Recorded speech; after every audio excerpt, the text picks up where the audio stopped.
Orang tua saya dibesarkan di Kalimantan Barat.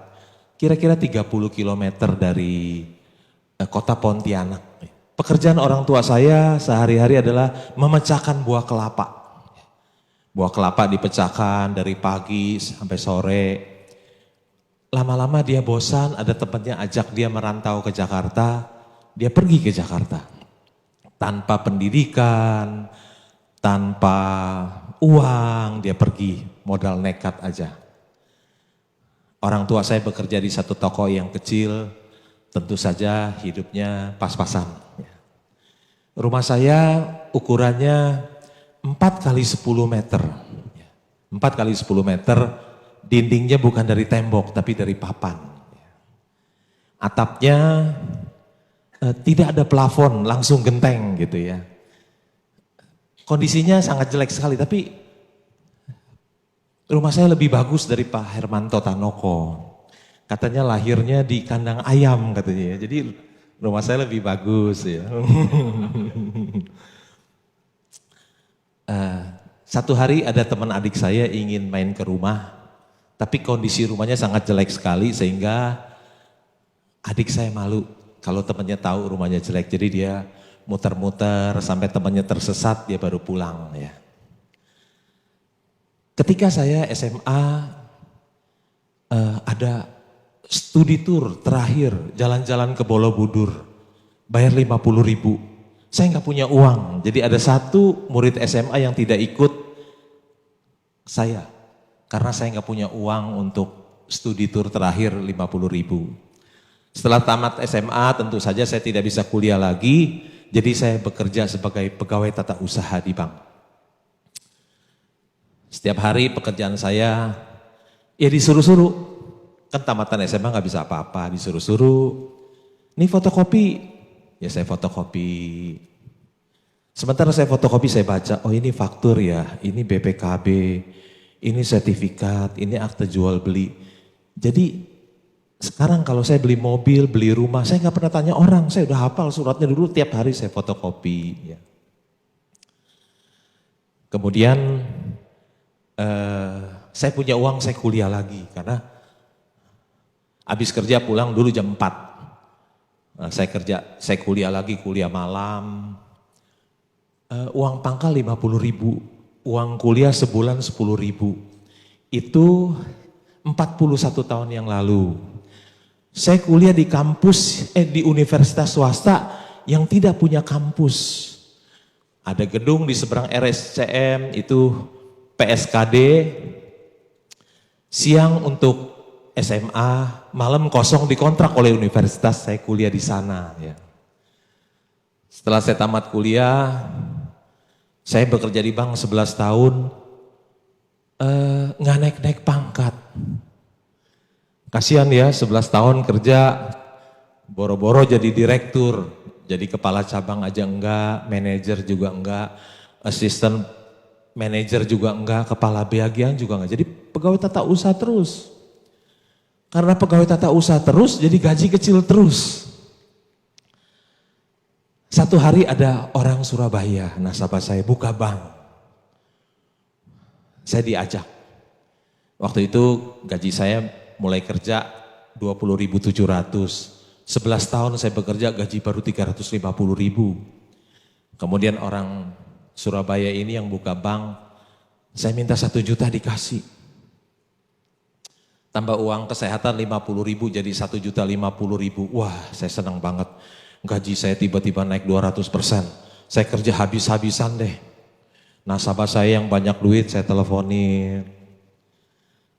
Kalau dulu bunga tinggi kan 10%, saya kasih 12%, dia pindah semuanya. 1 tahun kemudian pangkat saya naik lagi jadi kepala cabang. Tentu saja gajinya disesuaikan jadi gaji kepala cabang. Gajinya besar. Tapi uangnya tidak saya belanjakan, tidak saya simpan di bank. Uangnya selalu saya belikan saham. Lama-lama 30 tahun kemudian uang itu jadi besar. Jadi besar. Tahun 96 saya menulis surat saya mengundurkan diri, saya mau fokus jadi seorang investor saham. Jadi saya sudah 20 tahun tidak bekerja, tiap hari di rumah. Tiap hari di rumah. Juga nggak bisa online. Seumur hidup nggak pernah email, nggak pernah bisa email, ngetik di komputer juga nggak bisa.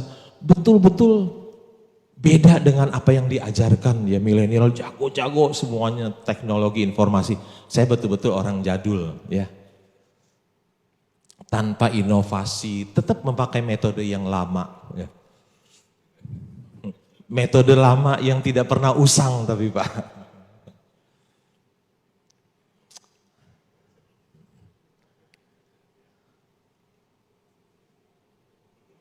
Ini ada Universitas Harvard ya. Katanya hanya 1% dari alumni Harvard yang punya uang 30 juta dolar. 30 juta dolar itu kira-kira kali 14.000 itu 420 miliar. Alumni Harvard itu ada 300.000 sekian orang lulusan. Hanya 1% yang punya uang 30 juta dolar. Kira-kira 3.130 yang namanya ultra high net worth individual. Ini foto saya tahun 2004, 16 tahun yang lalu. Foto dengan patung John Harvard di Boston. Saya kuliah di Universitas di Jakarta yang tidak punya kampus. Setiap malam saya kuliah di gedung SMA PSKD di seberang RSCM yang disewa oleh universitas.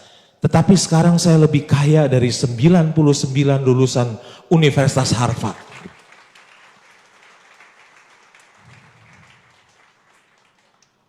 Berkat Tuhan itu begitu besar dalam hidup saya ya. Berkat Tuhan itu begitu ajaib dalam hidup saya. Masa orang yang jadi pegawai tata usaha 11 tahun bekerja bisa seperti ini.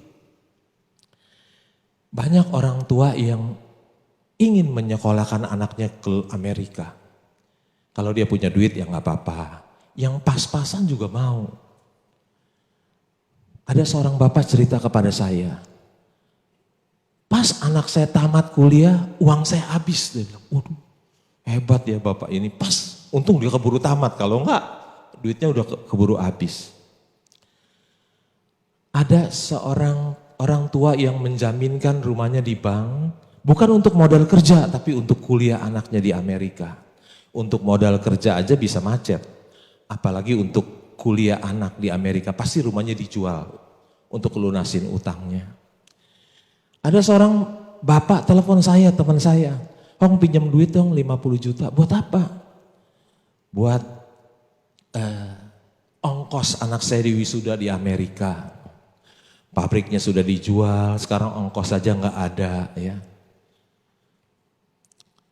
Kalau Tuhan berkati hidup kita ya. Kita kuliah di Indonesia pun kita bisa jadi orang yang berhasil loh. Orang tua sekarang berpikir kalau anaknya nggak kuliah di Amerika, nggak ada masa depan dan nggak bisa menjadi orang yang berhasil. Seperti itu. Mengapa saya memilih menjadi seorang investor saham? Karena di pasar modal itu ada uang yang sangat besar. Ini dana masyarakat yang di perbankan kita ada sampai akhir 2019 itu ada 6.077 triliun. Saya bekerja di bank 17 tahun, saya pikir dana masyarakat di bank itu uang paling banyak adanya di bank. Ternyata saya keliru. Ternyata Bursa Efek Indonesia lebih besar dari dana masyarakat yang ada di perbankan kita, ada 6.518. Lebih besar, 6.518. Ini saham-saham yang sebelum turun. BCA paling mahal ya. 775 triliun, ada BRI nilainya 516 triliun, ada Telkom 345 triliun, ada Bank Mandiri 339 triliun dan Unilever 260 triliun dan seterusnya. Ini ada perusahaan di Amerika ya. Kalau Saudi Aramco nggak usah dihitung, itu perusahaan negara, yang swasta aja ada Apple. Nilainya 1,3 triliun US dollar. Kalau dikalikan 14.000 berapa tuh? Nggak bisa hitung, banyak banget ya. Dana masyarakat cuma 6.000 triliun. Seluruh uang dana masyarakat, korporasi, dikumpulin jadi satu beli saham Apple itu nggak cukup loh. Setengah aja nggak cukup. Jadi ada uang yang sangat besar itu di pasar modal. Ada orang yang sangat tidak menghargai saham, perusahaan yang hebat. Orang ini orang yang tidak menghargai saham, orang yang hebat ini. Kalau enggak dia jadi orang paling kaya di dunia.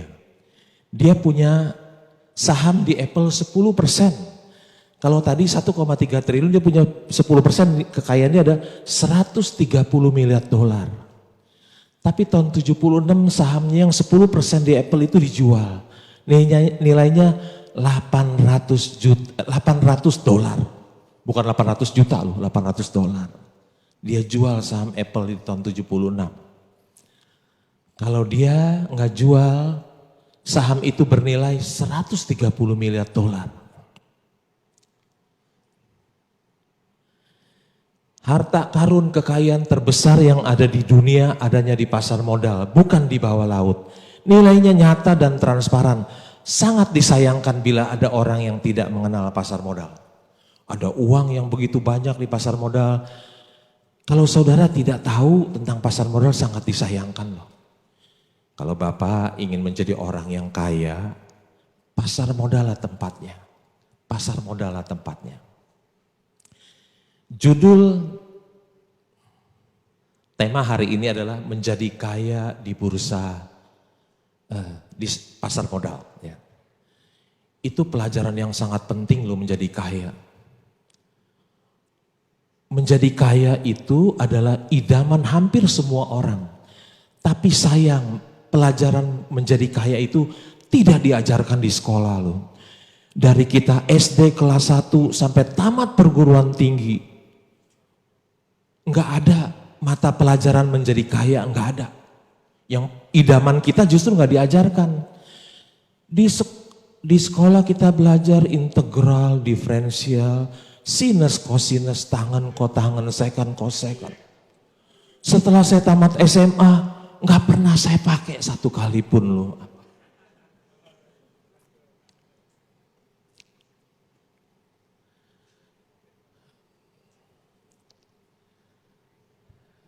Perusahaan publik menghasilkan produk dan jasa bagi hidup kita. Ini pembungkus Indomie ada huruf Arab.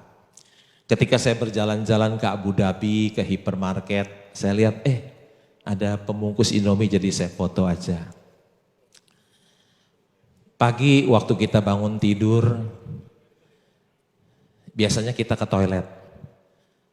Begitu kita lihat mereknya Toto, oh itu produk dari perusahaan publik. Habis kita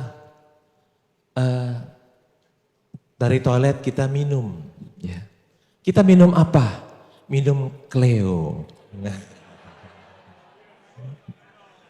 Kalau kita nggak minum,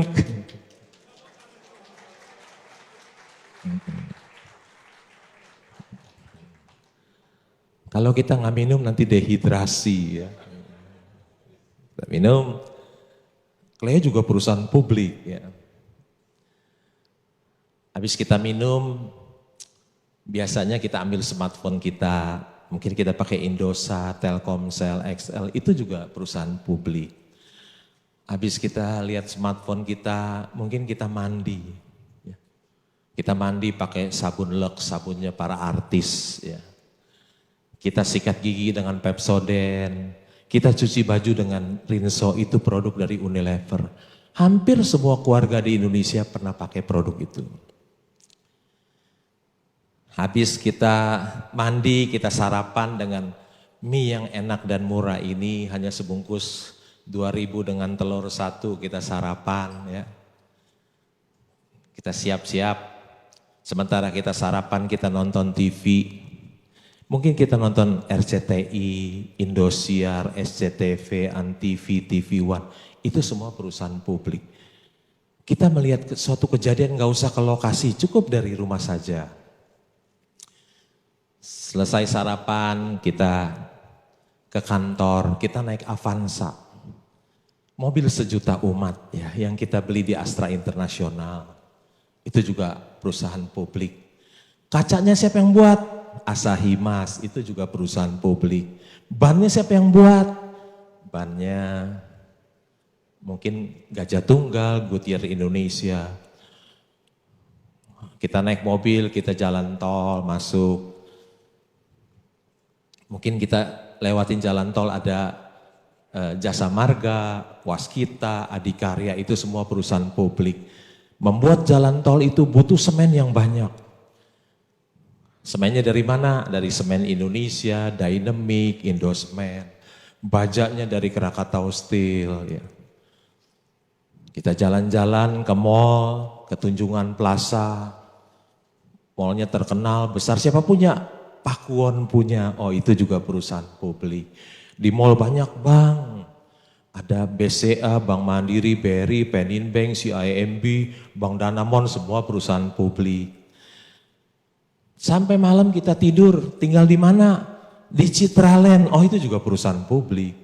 Di mana? Di Pakuwon juga perusahaan publik. Ya. Dari pagi hingga malam kita pakai produk dan jasa dari perusahaan publik. Nah ini tahun lalu saya ke Yokohama, ternyata saya tahu pencipta mie instan ini namanya Momofuku Ando. Dia hidup meninggal usia 97 tahun. Jadi kalau saudara makan Indomie jangan takut ya. Penciptanya aja 97. Jangan-jangan kalau saudara makan Indomie juga bisa panjang umur kayak penciptanya 97 ya. Bukan promosi, saya nggak punya saham Indofood, cuman buat bercanda aja. Perusahaan publik menciptakan banyak lapangan pekerjaan, ada Astra, punya karyawan 214.000 orang. Makin banyak lapangan pekerjaan tercipta, makin sejahtera bangsa dan negara kita. Ada satu lapangan pekerjaan tercipta, kemungkinan ada satu preman berkurang di tengah jalan. Astra ini belum dia punya dealer, dia punya supplier banyak sekali. Saya tanya Pak Hermanto, Pak karyawan Bapak berapa? Ada 20.000 loh. Ada 20.000 orang yang mendapatkan kesejahteraan dari perusahaan Pak Hermanto. Kalau dulu yang kita sebut pahlawan adalah orang yang berani melawan penjajah Belanda. Sekarang kita sudah merdeka, Belanda tidak ada. Siapa yang disebut pahlawan? Menurut saya yang disebut pahlawan adalah orang yang bisa memberikan kesejahteraan pada banyak orang.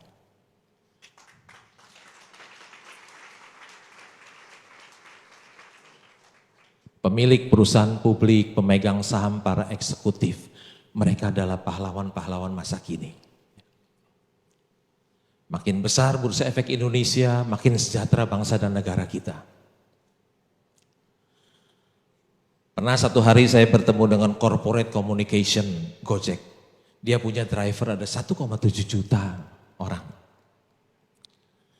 Nah ini perusahaan publik ya, yang dapat pemilik perusahaan publik yang dapat penghargaan dari presiden. Ya. Satu hari mungkin Pak Hermanto Tanoko juga dapat bintang jasa juga. Ya.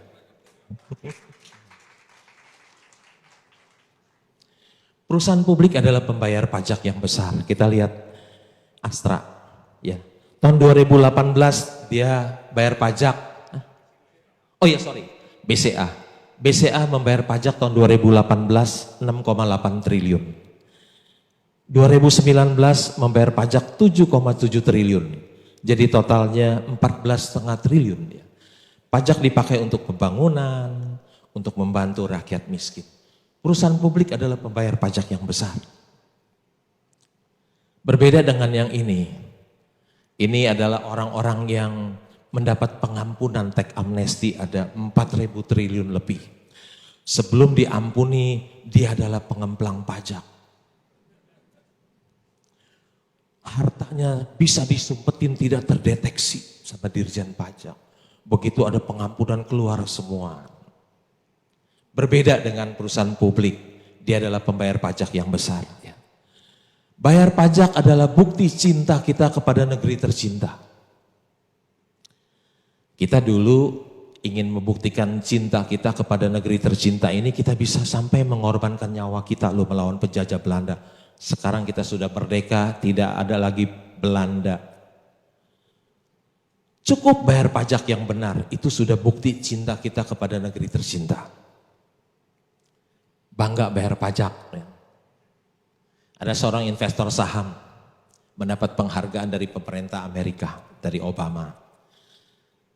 Kita mungkin masyarakat masih berpikir bahwa seorang investor saham itu adalah penjudi.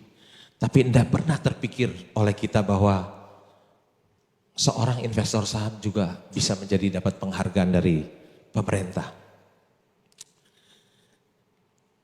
IDX menawarkan imbal hasil tertinggi di antara bursa utama dunia bagi investor jangka panjang.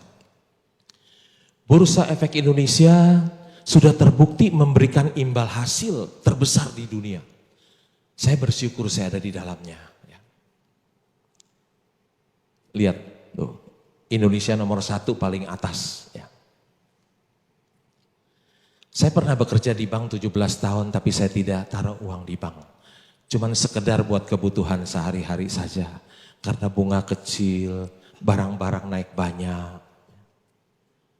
Jadi kalau ada orang yang menyimpan uang di bank, nilainya semakin hari semakin turun. Jadi kalau dia menyimpan uang-uang di bank, berarti dia membuat dirinya miskin secara pelan-pelan. Ya. Saya juga tidak membeli obligasi karena return imbal hasilnya juga tidak besar dan uang kita di lock lama sekali. Ya. 3 tahun, 5 tahun. Ya. Saya juga tidak membeli emas. Ya. Biasanya emas adalah investasi dari ibu-ibu di desa. Ya. Ini Warren Buffett bilang, when we took over Berkshire, it was selling at 15 a share. And gold was selling at 20. Jadi emas lebih mahal dari saham Berkshire. Gold is now 1.600, 1,016, and Berkshire is 120,000. 2019 gold is, anggaplah sekarang aja 1.600 gitu ya. And Berkshire 300.000 ya. Lebih menguntungkan membeli saham daripada membeli emas. Saya juga tidak punya dolar. Meskipun rupiah kita terdepresiasi sejak zaman kemerdekaan. Tapi saya tidak berani beli dolar. Kenapa? Karena orang yang menyimpan dolar cenderung mengharapkan yang buruk yang terjadi.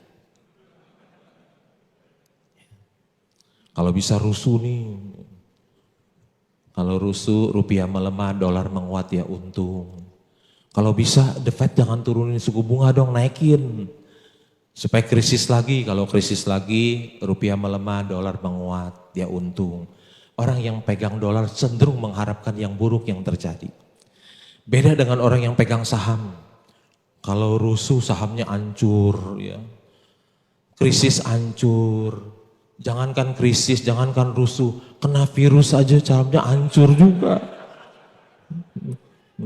Nggak pernah ada teori, dimanapun nggak ada teorinya, saham seluruh dunia bisa jatuh gara-gara virus gitu kan. Orang yang pegang saham cenderung selalu mengharapkan yang baik. Indonesia aman, stabil, ya, ekonomi menguat, ya. Daya beli meningkat baru harga sahamnya bisa naik. Ada satu buku, Who Want to be a Smiling Investor, ya.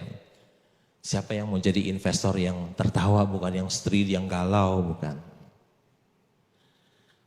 Saham memberikan pertumbuhan terbesar, mari kita lihat data di pasar modal Amerika Serikat selama tahun 1926 hingga 2006.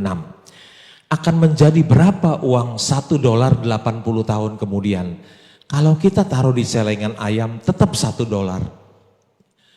Menjadi 20 dolar jika diinvestasikan pada obligasi jangka pendek pemerintah, menjadi 70 dolar jika ditanamkan di obligasi jangka panjang pemerintah, menjadi 3.000 dolar bila dibelikan saham perusahaan besar, menjadi 16.000 dolar jika diinvestasikan pada saham perusahaan kecil. Berinvestasi di perusahaan kecil lebih beresiko sehingga imbal hasilnya lebih besar, menjadi 16.000. Nah, sekarang kita sudah tahu rahasianya untuk memaksimalkan keuntungan investasi. Saham is the best choice. Saham is the best choice, ya. Tapi hanya 1% mungkin, kurang dari 1% orang yang percaya kalimat ini. Ya. Saham is the best choice. Kurang dari 1% orang yang percaya mengenai hal ini. Kalau Bapak Ibu sekalian, habis saya presentasi, saham is not the best choice, masih tetap bukan yang terbaik, maka kedatangan saya jauh-jauh ke Surabaya gagal total. Ya. Nah, ini orang hebat nih.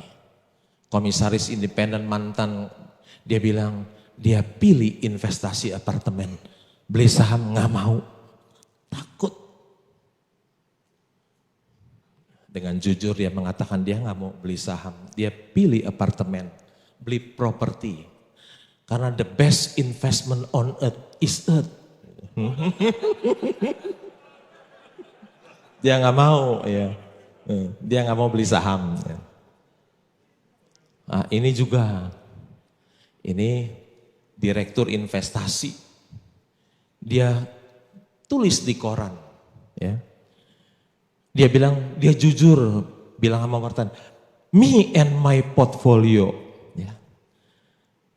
Investasinya 70% di properti, 15% di deposito. Sahamnya mana? Gak ada. Karena dia percaya the best investment on earth is earth. Maka dia kekayaan dia 70% ada di properti. Uang orang taruh di dia dibeliin saham, duit dia sendiri nggak mau dibeliin saham.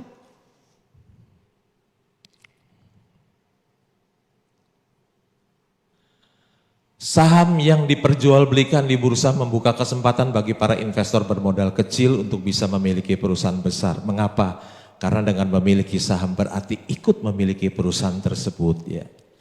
Kita orang yang uangnya terbatas, kemampuan terbatas, suruh bangun perusahaan sebesar Cleo, hampir tidak mungkin, ya.